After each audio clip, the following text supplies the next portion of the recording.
What if I told you that the United States you know today, its borders, its states, its very identity, almost looked completely different? Not because the South won, not because the Union collapsed, but because of 5 specific moments when the map itself nearly cracked open in ways that history textbooks have quietly buried for over a century and a half. By the end of this video, you will discover the shocking truth about 5 secret border changes that almost rewrote American history forever. Changes that nobody ever told you were this close to actually happening. Welcome to Civil War AI Timeline, where we bring America's most defining conflict back to life using artificial intelligence. Picture this. It is 1861. The country is tearing itself apart at the seams. 11 states have walked out of the Union. But the real question, the one that kept Abraham Lincoln awake at night, was never just about North versus South. It was about the edges, the borderlands, the places where loyalty fractured like old glass. These were the fault lines nobody fully controlled. And along those fault lines, 5 dramatic border changes almost became permanent reality. 5 moments that, had they gone differently, would have produced a country none of us would recognize today. Let's start in the mountains of Western Virginia.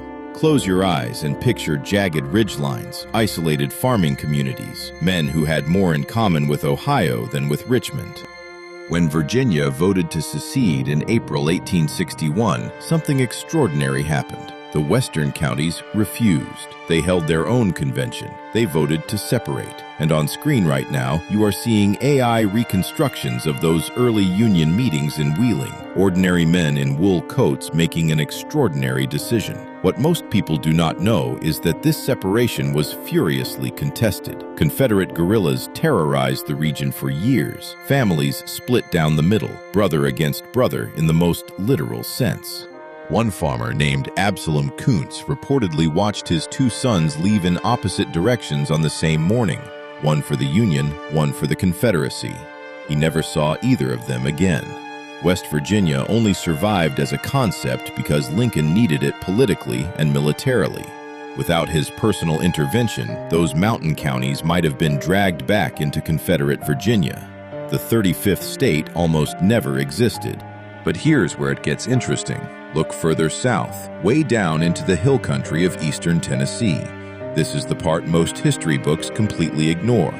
Eastern Tennessee was fiercely Unionist. Its people despised the plantation culture of Nashville and Memphis. In 1861, East Tennessee delegates actually petitioned to do exactly what Western Virginia had done, to separate and form their own loyal state. The petition went to the Confederate government in Richmond. Jefferson Davis rejected it cold. He could not afford to lose eastern Tennessee's railroads and mountain passes. Confederate troops flooded in. Unionist leaders were arrested. Some were hanged. The Reverend William Blount Carter organized a desperate bridge-burning campaign to signal Union forces. It failed. Union armies did not come fast enough.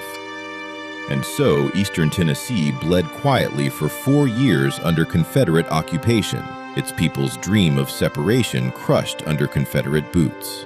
If Davis had made a different calculation that summer, if Union forces had moved faster, America might have gained a second mountain state carved out of the Confederate interior, a state that never got its chance. Now shift your eyes westward to Missouri.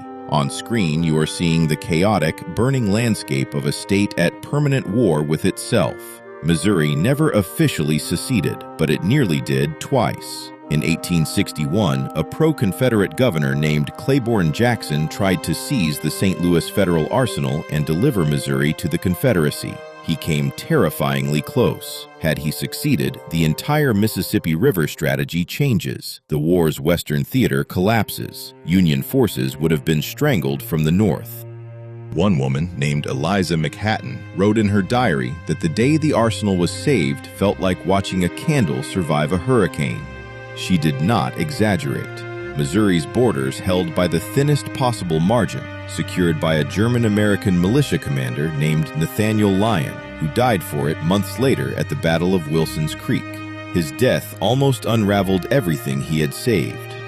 It handed Lincoln the moral and political argument he needed to bring Kentucky firmly into the Union fold.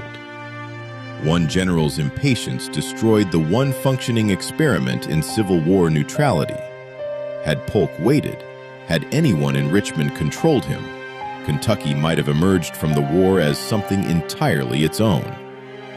Now pause here for a moment, because behind all these political calculations and military maneuvers, there were real human beings. There were mothers in eastern Tennessee hiding Unionist husbands in root cellars. There were black men in Missouri who watched white men fight over a border while their own freedom hung on the outcome. There was a 10-year-old girl in Kentucky named Sarah who later wrote that she learned to sleep through cannon fire before she learned to multiply. These were not abstractions. These were lives bent and broken on the wheel of decisions made by men who never had to sleep in root cellars or listen to artillery in the dark. The fifth near change is the one that haunts me most. Canada, specifically the Confederate Secret Service operation to use Canada as a base for northern raids, and the parallel discussion in some Confederate circles about encouraging northwestern states like Ohio, Indiana, and Illinois to break from the Union and form a separate Northwestern Confederacy. This was not fantasy. There were actual networks, actual conspirators, the Knights of the Golden Circle, Copperhead organizations with real political power. In 1864, a plot launched from Canada attempted to burn New York City and ignite a northwestern uprising simultaneously. It failed, but not by much. Had the Northwestern Confederacy scheme gained real traction, had the right Democratic politicians broken at the right moment, the Union might have fractured not just North and South, but into 3 or 4 competing nations. The continent we know today might have looked like 19th century Europe, fragmented, permanently at war with itself. On screen right now, you are seeing an AI-generated alternate map of what that fractured continent might have looked like. It is deeply unsettling, and it should be, because it was real.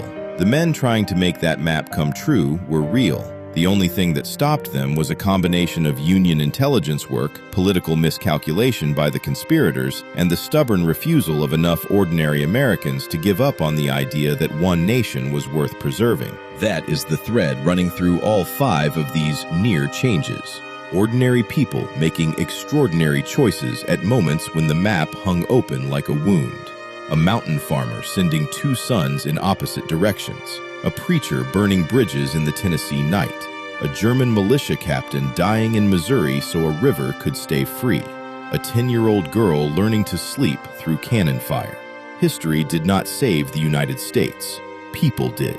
Imperfect, frightened, exhausted people who held the line when the line had almost nothing left to hold it. If you want to keep walking through history this way, through AI reconstructions that show you what no photograph ever could, through the stories that never made it into your textbook, subscribe to Civil War AI Timeline right now. Hit the bell, because every week we go deeper into the moments that made and almost unmade this country. You will not find this anywhere else. Next time, the Confederate plan to assassinate Ulysses Grant before Appomattox, and how close it actually came to succeeding.